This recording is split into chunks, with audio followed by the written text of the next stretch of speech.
हम लोग आज गुजरात बोर्ड मार्च 2020 में पूछा गया इंटीग्रेशन का क्वेश्चन सॉल्व करने जा रहे हैं, जो 4 मार्क में पूछा गया क्वेश्चन है।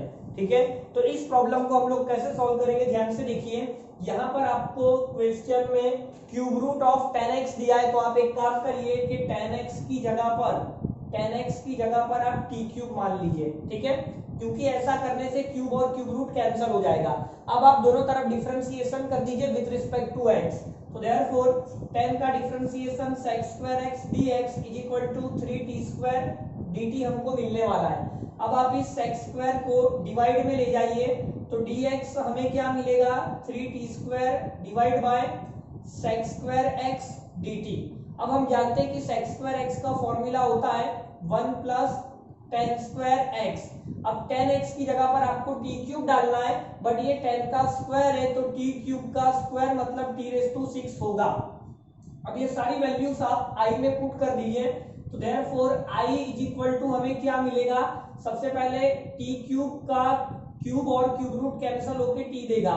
dx की वैल्यू अगर मैं डालूं तो 3t2 divide by 1 plus t⁻⁶ dt। Okay, अब आप यहाँ पर क्या कर सकते हैं, अब आप यहाँ पर t² का सब्स्टिट्यूशन ले लीजिए, क्योंकि आप t² का सब्स्टिट्यूशन लोगे, जैसे let t² is equal to y ले लेते हम लोग। ठीक है, अब यहाँ पर अगर आप डिफरेंशिएशन करेंगे विथ रिस्पेक्ट टू t, तो हमें क्या मिलेगा, t² का 2t dt और ये आपको dy होगा। आप एक काम करिए, 3 कांस्टेंट है जो बाहर हो जाएगा, 3 कांस्टेंट है मैंने बाहर ले लिया और 2 की जरूरत है। ठीक है, तो आप यहाँ पर 2 का मल्टीप्लाई और 2 का डिवाइड कर दीजिए, तो यहाँ पर हमें 2t और dt इसकी जगह पर क्या हो जाएगा, dy।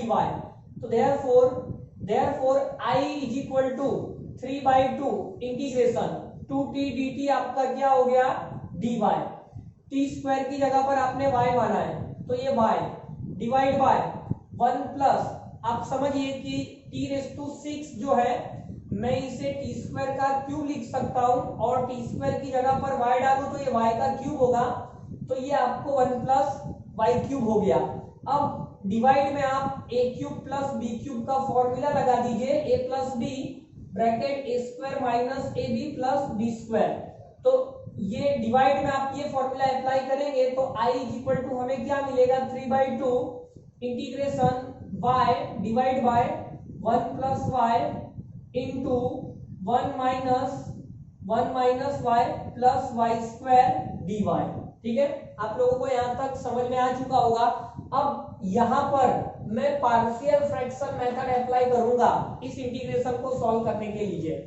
ठीक है, पार्शियल फ्रैक्शन मेथड हम लोग अप्लाई करते हैं, तो हम लोग एजम्पशन ले लेते हैं, let y upon 1 plus y into 1 minus y plus y² is equal to a upon 1 plus y।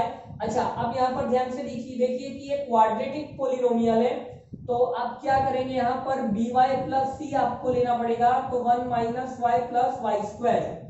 तो therefore y is equal to a के साथ हम लोग क्या मल्टीप्लाई करेंगे, 1 minus y plus y², by plus c के साथ हम लोग क्या मल्टीप्लाई करेंगे, 1 प्लस y।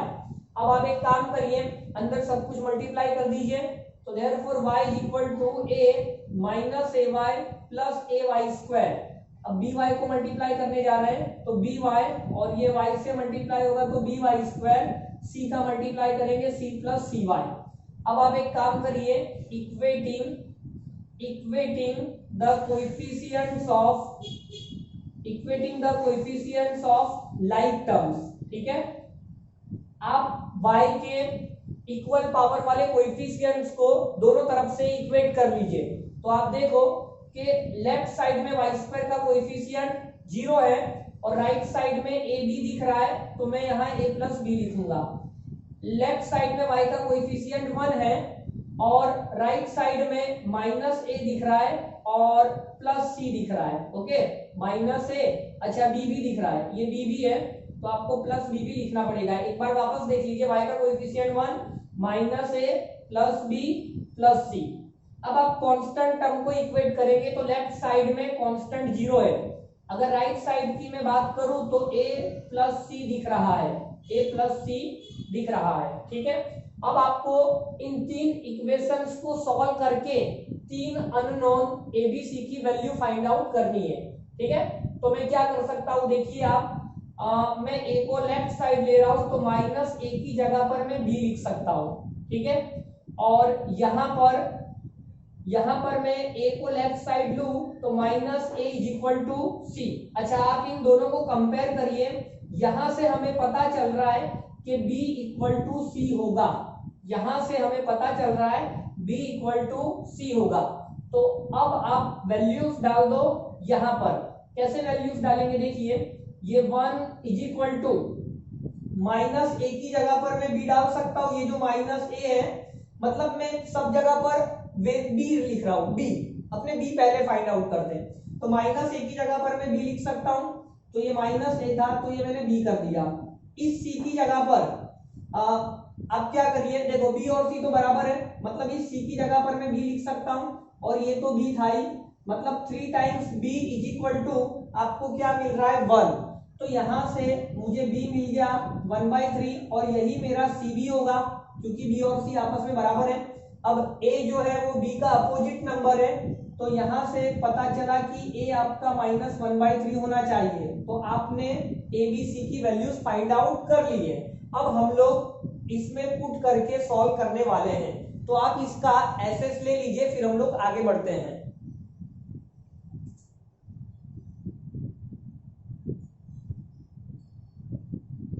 चलिए ठीक है, तो मैं यहां से रफ कर रहा हूं।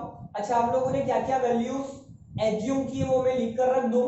तो पहले मैंने 10x की जगह पर t³ लिया था, 10x की जगह पर t³ लिया था, और फिर मैंने t² की जगह पर y लिया था, क्योंकि लास्ट में वैल्यू सब लोगों को रिटर्न भी डालनी होगी, इसलिए आपको ये नोट होना चाहिए। चलिए मैं रफ कर रहा हूं। अब हम लोग क्या करेंगे, देखिए, therefore I is equal to क्या होगा, ये 3/2 था आपके पास, और इसकी जगह पर आप ये लिखेंगे और इसमें वैल्यूज डालेंगे। अच्छा, एक चीज अच्छी बात है कि ए बी सी तीनों के डिवाइड में 3 था, तो आप 1/3 बाहर ले सकते हैं, ठीक है। अब आप वैल्यूज डालेंगे, तो यहां पर a की जगह पर मुझे -1/3 डालना था, बट 1/3 बाहर, तो ओनली माइनस लिखूंगा मैं। b और c का डिवाइड बाय 3 बाहर, मतलब मैं y plus 1 divide by 1 minus y plus Y square लिखने वाला हूं। क्वेश्चन लेंथी जरूर है, लेकिन है आसान, ज्यादा हार्ड नहीं है, ठीक है। अब हम लोग इसे सॉल्व करेंगे। चलिए, अब क्या होगा, देखिए, अब क्या करो, सबको इंटीग्रेशन अलग अलग दे दो, और उससे पहले हम एक काम कर सकते हैं, नीचे फंक्शन ऊपर डिफरेंशिएशन का फॉर्मूला अगर मुझे बनाना है तो क्या करना पड़ेगा, y² का डिफरेंशिएशन 2y और y का -1 मुझे यहाँ पर सेट करना पड़ेगा। पहले तो मैं इसको और इसको इंटीग्रेशन अलग दे रहा हूँ, 3 से 3 कैंसिल हो रहा है, तो ये 1/2 इंटीग्रेशन -1/1 प्लस y dy होगा, और ये जो डिवाइड का 2 है वो इसे देना पड़ेगा, तो 1/2 y plus 1 divide by 1 minus y plus Y square dy होगा। ओके, तो इसका इंटीग्रेशन करना तो बहुत ही आसान है। थोड़ी देर के लिए मैं इसे I1 नाम दे रहा हूं कि let I1 is equal to integration y plus 1 divide by 1 minus y plus Y square dy। अब इसे हम लोग कैसे सॉल्व करेंगे, 2 का मल्टीप्लाई और 2 का डिवाइड करूंगा मैं, तो 2y plus 2 divide by Y square minus Y plus 1 dy। Y square का डिफरेंशिएशन मैंने 2y अरेंज किया, y का डिफरेंशिएशन -1 होता है, तो अगर मैं यहाँ पर -1 करता हूं तो मुझे +3 करना पड़ेगा, क्योंकि मुझे फाइनली +2 चाहिए था। अब मैं स्प्लिट करूंगा यहाँ से, तो therefore I1 is equal to क्या मिला, 1/2 2y minus 1 divide by Y square minus Y plus 1 dy plus 3/2 integration 1/y² minus y plus 1 dy। अब इस क्वाड्रेटिक पोलिनोमियल को मैं परफेक्ट स्क्वायर बनाने जा रहा हूं। देखिए, इसको मैं क्या कर सकता हूं, इसी में कर दूं। चलिए एक स्टेप और लिख देता हूं, आप लोग कंफ्यूज ना हो इसलिए। तो ये आपका 1/2, इसमें कोई प्रॉब्लम नहीं है, यहां हमने फॉर्मूला बना लिया है। और ये आपका 3/2, आप इसको कैसे लिख सकते हैं, तो y माइनस 1/2 का होल स्क्वायर लिख सकते हो, ठीक है, क्योंकि y का स्क्वायर माइनस 2 कैंसिल y मिलेगा, 1/2 का स्क्वायर 1/4 होगा, बट आपको लाना था 1, तो आपको यहाँ पे 3/4 लिखना पड़ेगा। और इस 3/4 को मैं √3/2 का होल स्क्वायर लिख सकता हूँ। क्या लिख सकता हूँ, √3/2 का होल स्क्वायर लिख सकता हूँ, ठीक है। तो इसका इंटीग्रेशन करना भी आसान हो गया। ये हमारा 1/a² plus x² is equal to 1/a tan inverse x/a वाला फॉर्मूला बन रहा है बस। तो यहाँ पर बहुत ही आसान हो गया है प्रॉब्लम। अब आपको सिर्फ इंटीग्रेशन ही करना है। तो I1 इज इक्वल टू क्या मिलेगा, देखिए ये 1/2 log मॉड्यूलस नीचे वाला फंक्शन, क्योंकि नीचे फंक्शन ऊपर डिफरेंशिएशन f'/fx में हम लोग log mod fx लिखते हैं, तो log mod ये आपको y² माइनस y प्लस 1 देगा। अब आप यहाँ पर क्या फॉर्मूला लगाएंगे, ये 3/2 1/a करना है, a का मतलब √3/2 से है tan इनवर्स x/a, मतलब इसको सिंप्लीफाई कर देते 2y माइनस 1 लिखा जाएगा, 2y माइनस 1 नीचे से 2 कैंसिल हो जाएगा, मतलब ये √3 होगा, ठीक है। तो आई होप कि यहाँ तक आप लोगों को कोई प्रॉब्लम नहीं आई होगी। अब मैं क्या कर सकता हूँ, यहाँ पे पहले अपने C1 लिख देते हैं। तो ये जो मुझे I1 की वैल्यू मिली है वो मैं कहां पर पुट कर दूं, हम लोगों ने जो I लिखा है इसे, है ना, मैंने इसे नाम दिया है I1, 1/2 को छोड़कर, 1/2 को छोड़कर हम लोगों ने इस इंटीग्रेशन को क्या नाम दिया था, I1। तो कहने का मतलब कि ये जो आंसर मिला है हमको, इसमें भी आप 2 को 2 से कट कर दो, √3 को 3 से कट कर दो, तो √3 मिलेगा, ठीक है। तो ये जो आंसर मिला है उसे आप लोग 2 से डिवाइड करना मत भूलना, और यहाँ पर इंटीग्रेशन करना है, ठीक है।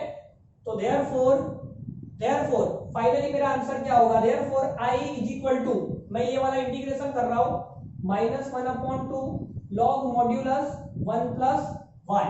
अच्छा, ये 1/2 प्लस 1/2, और ये जो भी आंसर आया है पूरा, एक काम करता हूं मैं 2 से डिवाइड कर ही दे रहा हूं तो ये 2 और ये 2 मेरा हो जाएगा 4 log modulus y² minus y plus 1।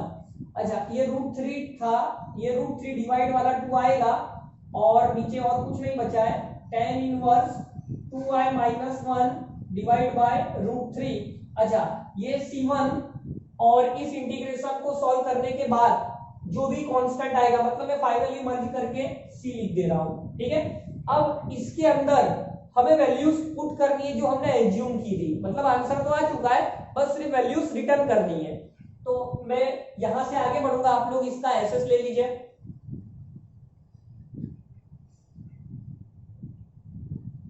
चलिए मैं ये रफ कर रहा हूं।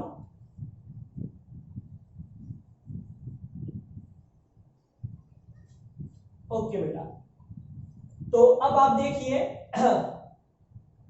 therefore I is equal to -1/2 log modulus 1 plus y की जगह पर मुझे t² डालना था, ठीक है। और t की जगह पर एक काम करता हूं, मैं यहां से t को बना लेता हूं सब्जेक्ट। तो ये क्या होगा, अगर मैं t की बात करूं तो 10⁻⁴x होगा, और अगर आप स्क्वायर करोगे तो t² जो है 10⁻²3x होगा। तो अब मैं क्या करूंगा, मेरा जो आंसर था 1 प्लस y, और y था t², और t² आया 10⁻²3x, तो मैं यहाँ पर 10⁻²3x लिखने वाला हूँ, ठीक है। तो मैंने इतना पार्ट में वैल्यू डाल दिया। अब आगे बढ़ते डिवाइड में, सॉरी प्लस में 1/4 log मॉड्यूलस y²। अच्छा, आपको y का स्क्वायर करना है, तो y² मतलब t⁴ होने वाला है। y² मतलब यहाँ पर दोनों तरफ स्क्वायर कर लो, y² मतलब t⁴ होगा, और अगर मैं दोनों तरफ 4 पावर लूंगा तो 10⁻⁴/3 होगा। तो ये 10⁻⁴/3x होगा, माइनस y का मतलब क्या, t², और t² मतलब 10⁻⁴, तो 10⁻⁴ 2/3x प्लस 1। ठीक है, तो मैंने ये वाला पार्ट भी लिख लिया। अब मैं लास्ट में वैल्यूज डालने जा रहा हूं, plus √3/2 tan inverse 2y, y का मतलब t स्क्वायर और t स्क्वायर का मतलब 10⁻²/3, तो 10⁻²/3x माइनस 1/√3 प्लस c। तो ये आपका फाइनल आंसर होना चाहिए। बहुत ही अच्छा क्वेश्चन है, 4 मार्क में पूछा गया क्वेश्चन है गुजरात बोर्ड की एग्जाम में। ठीक है, गुजरात बोर्ड की एग्जाम में 4 मार्क में पूछा गया क्वेश्चन है 2020 का। तो काफी अच्छा क्वेश्चन है। तो ऐसे अच्छे अच्छे क्वेश्चंस देखने के लिए आप मेरी चैनल को सब्सक्राइब कर लो, ताकि जब भी मैं वीडियो डालूं तो आपको तुरंत नोटिफिकेशन मिले। ठीक है, वीडियो लाइक और शेयर जरूर करना।